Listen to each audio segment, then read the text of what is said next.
Hello மக்களே, welcome to Sachin Jose channel. இன்னைக்கு நம்ம இந்த வீடியோவில் எதை பற்றி பார்க்க போகிறோம்னா, இப்போ இந்தியாவிலே சீரியஸாக போயிட்டு இருக்கிற ஒரு இஷ்யூ பற்றி தான் பார்க்க போகிறோம். அந்த இஷ்யூ எதுலன்னு பார்த்தீங்கன்னா, எஸ் அப்சல்யூட் நம்ம எலான் மஸ்க் மாமா, அதாவது மஸ்க் மாமாவோட ட்விட்டரில் தான் இவ்வளோ பிரச்சனையும் நடந்துட்டு இருக்கு. ஆக்சுவலாக இந்த வீடியோவில் ஃபுல்லாக இந்த மஸ்க் மாமாவோட டென்ஷன் ஏற்றுற மாரி நான் ஒரு அப்டேட்டை தான் பார்க்க போகிறேன். ட்விட்டரில் வந்து ட்விட்டர் ஏஐ வந்து குரூப், சரிங்களா? அந்த குரூப் ஏஐல வந்து அப்டேட்னால இப்போ எவ்வளோ பெரிய பிரச்சனை, எவ்வளோ பெரிய உமன்ஸ்க்கான சேஃப்டி வந்து மிஸ்யூஸ் ஆகிருக்கு, அதை பற்றிலாம் இந்த வீடியோஸில் பார்க்க போகிறோம். அது போக ட்விட்டரில் வந்து அதை எப்படி ப்ரிவென்ட் பண்ணுறது, அதை வந்து இந்த வீடியோ எண்டில் நான் சொல்கிறேன். ஸோ வீடியோ ஸ்கிப் பண்ணாமல் கடைசி வரைக்கும் பாருங்கள். வாங்க வீடியோக்குள்ளே பார்க்கலாம். இதில் கோர் இஷ்யூ என்னன்னா, நீங்கள் இப்போ ட்விட்டரில் வந்து ஃபோட்டோ போட்டிருக்கீங்கன்னு வைங்களேன், அந்த ஃபோட்டோ கீழே போய் கமெண்ட் பண்ணால் உங்களோட ட்ரெஸ்ஸை வந்து நார்மல் ட்ரெஸ்லேருந்து பிக்னி ட்ரெஸ்ஸாக மாற்றிக்கலாம். அது போக ரொம்ப பெரிய விஷயம் என்னன்னா, அந்த ட்ரெஸ்ஸையும் ரிமூவ் பண்ணி எப்படி சொல்றது, உங்களை வந்து அட் குரூப்னு மென்ஷன் பண்ணி அந்த கமெண்ட்ல வந்து ரிமூவ் ட்ரெஸ்ன்னு போட்டா உங்க ட்ரெஸ்ஸை ரிமூவ் பண்ணி அது ஒரு நேக்கட் இமேஜஸாவே அந்த குரூப் கொடுக்குது. இப்போ இதான் பிரச்சனை. இதுல மேஜர் பிரச்சனை என்னன்னா, மேஜரா உள்ள கேர்ள்ஸை விட ரொம்ப மைனர் கேர்ள்ஸுக்கும் இது நடக்குது இப்போ ட்விட்டர்ல. இதுதான் பெரிய பிரச்சனை. இப்போ இது வந்து ஒரு டிஜிட்டல் ஹராஸ்மெண்ட் அந்த மாதிரின்னு சொல்லலாம், சரிங்களா?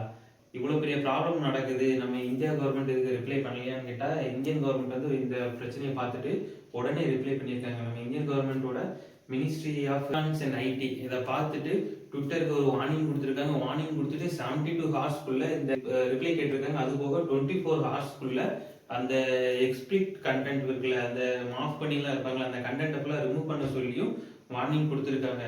இப்போ வந்து இதுல இருந்து எப்படி நம்ம தப்பிக்கிறதுன்னு பார்க்கலாம். தப்பிக்கிறதுனா, நீங்க ட்விட்டர்ல வந்து இதை உங்களோட பிரைவசியான இதெல்லாம் எப்படி அவங்க எடுத்து அவங்களோட குரூப் ஏஐக்கு ட்ரைனிங் பண்ணாம தடுக்கலான்னு பார்க்கலாம். எஸ், அவங்க வந்து நீங்க போடுற போட்டோஸ், நீங்க கமெண்ட் பண்றது, நீங்க போடுற ட்வீட்டு, நீங்க பாக்குற கண்டென்ட் எல்லாத்தையுமே ட்விட்டர் வந்து எடுத்து அவங்களோட குரூப் ஏஐ இருக்குல்ல, அதுக்கு வந்து ட்ரைனிங் கொடுப்பாங்க.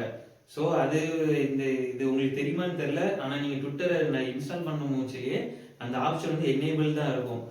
குரூப் ஏஐக்கு உங்களோட ஃபோட்டோஸு, சேட்டு, உங்களோட ட்வீட்டு எல்லாத்தையுமே எடுத்து நாங்கள் ட்ரைனிங் கொடுக்கறதுக்கு வந்து அந்த ஆப்ஷன் வந்து எனேபிள் தான் இருக்கும். இன்ஸ்டால் பண்ணும்போது நம்ம சும்மா ஸ்க்ரோல் பண்ணி விட்டு இன்ஸ்டால் பண்ணிட்டு போயிட்டே இருக்கும் அது. ஆனால் அதுலலாம் அவங்க மென்ஷன் பண்ணியிருப்பாங்க. இப்போ வந்து நீங்கள் அதை வந்து ஃபர்ஸ்ட் நீங்கள் ஆஃப் பண்ணி வைங்க. அதை எப்படி பண்ணுறதுன்னா, இப்போ நீங்கள் ஃபோனில் வச்சுருந்தீங்கன்னா லெஃப்ட் சைடில் வந்து ப்ரொஃபைல் இருக்கும். அந்த ப்ரொஃபைலில் போயிட்டு கீழே ஸ்க்ரோல் பண்ணிங்கன்னா பிரைவேசி அண்ட் செட்டிங்ஸ் இருக்கும், சரிங்களா? அந்த பிரைவேசி அண்ட் செட்டிங்ஸ்ல போயிட்டீங்கன்னா அதில் பிரைவேசி ஆப்ஷன் இருக்கும். அதை நீங்கள் ப்ரெஸ் பண்ணுங்க. அதை ப்ரெஸ் பண்ணி உள்ள ஸ்க்ரோல் பண்ணி போகும்போதுல வந்து குரூப்னு அதில் மென்ஷன் பண்ணியிருப்பாங்க. அந்த குரூப்பை நீங்கள் ப்ரெஸ் பண்ணீங்கன்னு வைங்களேன், உள்ளவே ஒரு 3 ஆப்ஷன் இருக்கும். 3 ஆப்ஷனை நீங்கள் ஆஃப் பண்ணிட்டு கீழே டெலிட் கான்வர்சேஷன் வந்து கொடுத்துருங்க. இதே மாதிரி தான் பிசிலையும் இருக்கும். பிசியில் வந்து ஆனால் சைடு வந்து 3 டாட் இருக்கும். அதை நீங்கள் ப்ரெஸ் பண்ணி நீங்கள் உள்ள அந்த செட்டிங்ஸில் போய் நீங்கள் மாற்றிக்கோங்க, சரிங்களா? இப்போ வந்து பேசிக்காவே இதை விட நம்ம இதை எப்படி தடுக்கலாம்னு பார்க்கலாம். ஃபர்ஸ்ட் வந்து நீங்க ட்விட்டர்ல ஏதாவது போஸ்டோ போட்டோஸை போஸ்ட் பண்ணியிருந்தீங்கன்னா அதை எல்லாத்தையும் போய் டெலீட் பண்ணிடுங்க. அது போக நார்மலாவே நீங்க சோசியல் மீடியால வந்து ஒரு அக்கௌண்ட்டோ ஏதோ கேர்ள்ஸ் வச்சிருக்கீங்கன்னா ஃபர்ஸ்ட் வந்து அந்த பப்ளிக்ல இருந்து அதை ஃபர்ஸ்ட் பிரைவேட்டா மாத்துங்க. பிரைவேட்டா மாத்தினதுக்கு அப்புறம் வந்து பிரைவேட்டா மாத்தி வச்சுங்க. அது போக நீங்க போட்டோஸ் வந்து நிறைய ஹை கிளாரிட்டி இமேஜஸ் எல்லாம் அப்லோட் பண்றது வந்து கொஞ்சம் குறைச்சிக்கோங்க. பிகாஸ் ஏன்னா ஏஐ வந்து மக்களுக்கு வந்து நல்லதுக்கு தான் வந்துச்சு. அதை இப்போ நிறைய பேர் ரொம்ப மிஸ்யூஸ் பண்றாங்க. இப்படி புதுசா ஏன் இது இந்த எவ்வளோ பெரிய ட்விட்டர் பிளாட்ஃபார்ம் இது இவங்களே ஒரு காமன் சென்ஸ் கூட இல்லாம இப்படி ஒரு அப்டேட்டை கொடுத்துருக்காங்க, சரிங்களா? அதனால கேர்ள்ஸ் வந்து மொத்தத்துல நார்மல் நீ எந்த சோசியல் மீடியால அக்கௌண்ட் வச்சாலுமே அக்கௌண்ட் வந்து பப்ளிக்ல இருந்து பிரைவேட்டா மாத்திக்கோங்க. அன்னோன் பர்சன் வந்து ஃப்ரெண்ட் ரெக்வெஸ்ட் கொடுத்தாலும் எதுவுமே அக்செப்ட் பண்ணாங்க. ஃபேக் ஐடி வச்சே நிறைய பேர் உள்ள வந்து இப்போ பேசிட்டு இருக்காங்க, சரிங்களா? அதுக்கப்புறம் உங்களோட போட்டோஸ் வந்து நீங்க ஆல்ரெடி ஏதோ மிஸ்யூஸ் ஆயிருக்கு, எடிட் பண்ணி இந்த மாதிரி மாஃப் பண்ணியிருக்காங்க, நீங்க ட்விட்டர்லயோ உடனே போய் ரிப்போர்ட் பண்ணுங்க. ரிப்போர்ட் பண்ணிட்டு சைபர் கிரைமுக்கும் அந்த போஸ்ட்டை வந்து நீங்க அனுப்பி விட்டு ஒரு கம்ப்ளைண்டோ ஒரு டேகோ ஏதோ பண்ணுங்க. இந்த மாதிரி அவங்க வந்து உடனே ஆக்ஷன்ஸ் எடுப்பாங்க. ஓகே மக்களே, இந்த வீடியோட கன்க்ளூஷன் இதை நான் பார்த்த உடனே போடணும்னு நினைச்சேன். கொஞ்சம் எனக்கு அப்டேட் பண்ணுறதுக்கெல்லாம் கொஞ்சம் லேட் ஆகிட்டு, ஸோ இது என்னால் உடனே போஸ்ட் பண்ண முடியல. தாமதத்துக்கு மன்னிச்சுங்க எல்லாருமே. ஏஐ வந்து வந்தது வந்து மக்களோட நல்ல பயன்பாட்டுக்கு தான் வந்தது. அது இப்போ ரொம்ப மிஸ்யூஸ் ஆகுது. So be careful. உமன்ஸ் எல்லாம் கொஞ்சம் சேஃபாக இருங்க.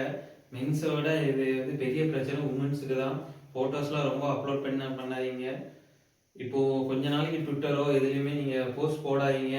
ஆக்சுவலாக நீங்கள் இப்போ இன்ஸ்டாகிராமில் போஸ்ட் போட்டாலுமே அதை ஸ்க்ரீன்ஷாட் பண்ணி ட்விட்டரில் போட்டு கூட அவங்க எடிட் பண்ணலாம். ஸோ கேர்ஃபுல்லாக இருங்க.